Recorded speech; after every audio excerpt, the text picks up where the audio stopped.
G'day viewers, great to have you along and welcome to my next bigger adventure. Yep, it's a bigger one, alright. It's going to take me a little while to get there, and I know I'm going to have a sore ass a couple of times along the way. But anyway, that's part and parcel of having a bigger bike and riding where we decide to ride. It's far away. I'm heading north, so that'll give you some clue if you know Cambodia. I'm leaving Phnom Penh. There's Macro. Haven't been in there, but got to go in there and check it out one day. But that's for another video somewhere along the line. Anyway, so I've been on the road now for a little over half an hour. Decided to get out of Phnom Penh a little bit and start doing a bit of recording along the way. So it's going to be an epic trip for me. My second big trip, my first really big trip. This one I'm expecting to take about 6.5 hours ish, thereabouts, and hopefully it all goes well. Weather in Phnom Penh looks pretty good, but the direction I'm going, who knows. But anyway, hope you tag along to enjoy. I'll just waffle on as I normally do when the time comes. So sit back, enjoy the scenery, and we'll get there. This is on National Road 6. We stay on National Road 6 all along. We've gone over Troy Trangbar Bridge and chucked a lefty on there and just followed it all the way through. And just follow the main highway and we get there. Surprisingly, there's a bit more traffic around. It's getting pretty closer to 7 o'clock now. About 6:45-ish, thereabouts. So, all good. The girls will be leaving around about 10 o'clock-ish, so I should beat them quite easily. Anyway, enough for now.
Well, done about 120 kilometres.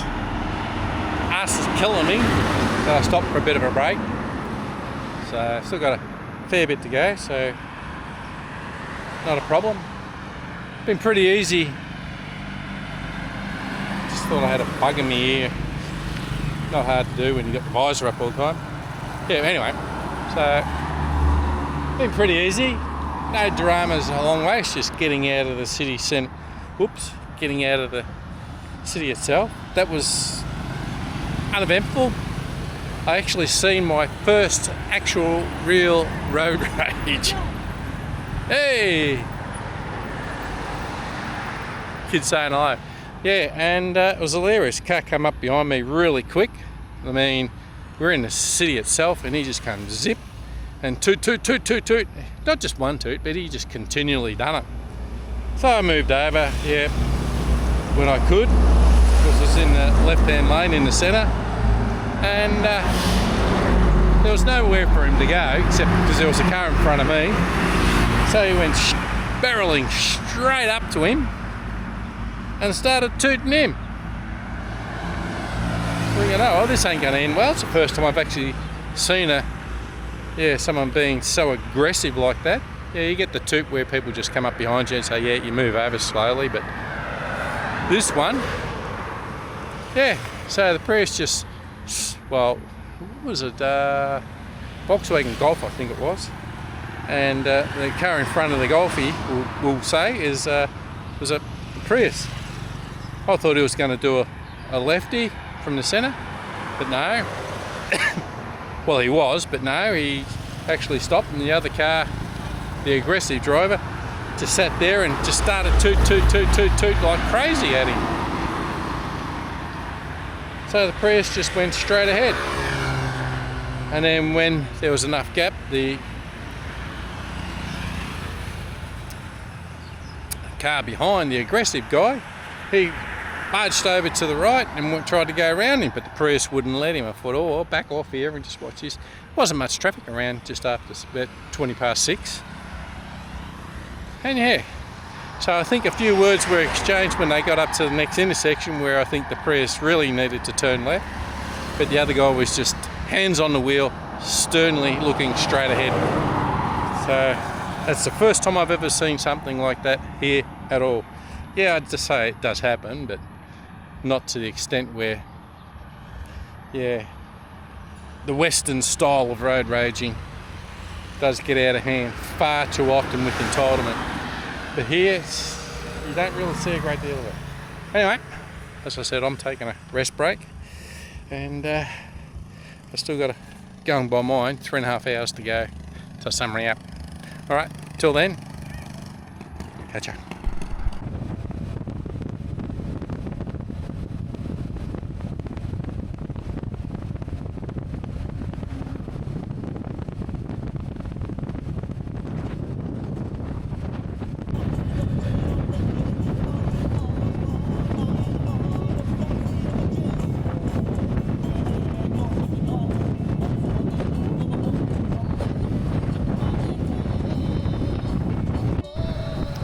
Well, if you're ever worried about fuel stations, you've got plenty of tellers along the way. That's not a problem. They are very, very, very many of them. And just to the left there, you'll see the Total Energies as well. That's a favourite of mine. I go to as much as possible. There are a few more, PTT. We'll leave them out. You also got Caltex, Sokimex, so many along the way. Just depends on which one you really want to go to. As you can see, the Total Energies there, just to the left, and you're never short of fuel anywhere along the line, so you don't have any issue at all driving, riding, getting to anywhere along National Road 6. So if you're worried your car's drinking too much fuel, well, yeah, you'd have to have a look at it again. But there is plenty of service stations along the line. As I said, Caltex, Teller, Total Energies, PTT, and Sokimex, Lim Hong, quite a few. All these independents. And it's never a drama, so always plenty of good rest stops there. Total Energies, Caltex and PTT. You'll have plenty of parking there, get your fuel, have a coffee, rest breaky.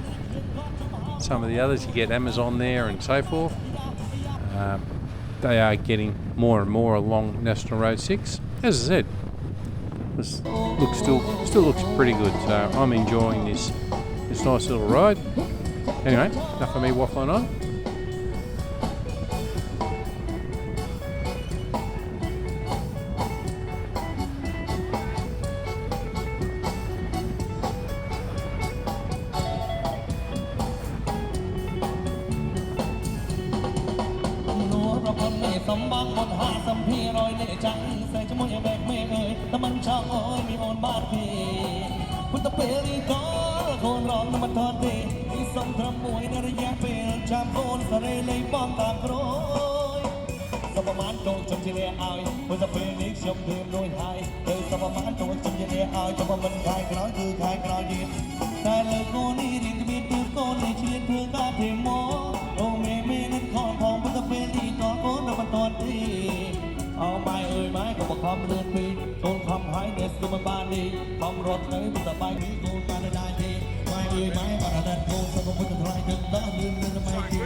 It's right about now. I'm looking at the clouds up there and they're just, yeah, not quite that looking good as far as I'm concerned.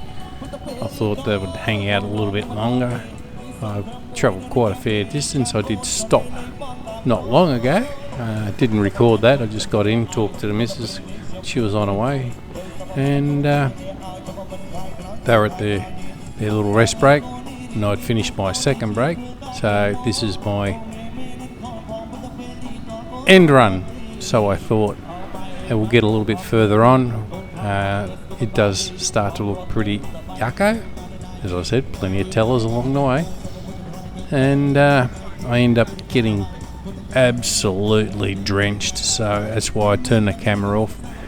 And I ended up getting drowned. So I poured into a little socky mix and waited there for about half an hour before I moved on, and then I had more drama. Anyway, well, there you go. Here we are. Finally made it to Siem.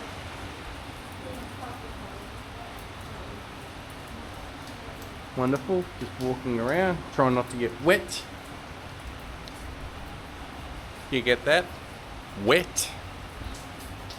Wonderful. Thanks, Siem. Pouring down on me. Well, I had a good run all the way from Phnom Penh to about 20 minutes outside of Siem Reap. Then it rained. So I pulled over for about half an hour. Then it virtually stopped, still wet as, and then I continued on from there. Then got delayed because of an accident on the road. I had a huge sook about the driving along the way, so I cut it out. Just on 6 hours to leave Phnom Penh. Don't forget, I left from south of Phnom Penh, Tortumpong, about 6 kilometres from the centre of town. So it was 224 kilometres to get to here, which worked out pretty much spot on. It was 318, I should say. And I'd done in 324. So there's the 6 kilometres to get to the city centre and city centre. And then from there, ended up at the hotel. Yep, pretty good. And I had 2 stops along the way, or 3 actually. 2 I planned, and to stop because enough was enough after 2 hours on each stint. Or 2 and a bit hours on each one, I should say. And then I got to the part where it rained and rained and rained. So I had to pull over and had a bit of a chat with the service station owner there. When it backed off, that's where we got going and actually seen the stupid people come out when it's wet. Why do you need to? Oh, we've got to get out of the rain. But stupid is as stupid does. You're not in the rain, the car's in the rain, you're sitting inside the rain, out of the rain. I don't know, I got no idea for it. But I copped that a couple of times, and the closer I got, I was only about 20 minutes out of Siem Reap when all this happened. So then there was a car and a tuk-tuk decided to have an accident. I dare say the tuk-tuk driver bore the brunt of the whole accident. So I didn't see where he was, who, what, where or when, but the car was in the middle of the road, everybody was driving around it, hence backed up for a little bit, so I managed to get ahead. And then got past that, got into the city, stopped, recalculated where I had to go, and I end up at the Angkor Chancery Hotel on Punky Street at, 10 minutes past 1. So take into account probably an hour and 20 minutes, hour and a half. So it would have been just after 12 if I hadn't been mucked around a fair bit. But all good. Slowed down because of the rain. Did get a little bit wet. I did bring pants and everything with me, but I didn't bring a shirt, so I still had to wait. I had to wait over an hour and a half for the girls to turn up, so that way I could go out or have a dry shirt on. The other one's still wet. That is what it is. As long as my jacket and everything dries out over the next period of whatever, it'll be right. So anyway, thanks for putting it on for me, Siem Reap. Rain, rain and more rain. Bit of boom flicker. So, hey. Alright, that's enough of me carrying on. You've seen what it's like night time from the top and inside this area here.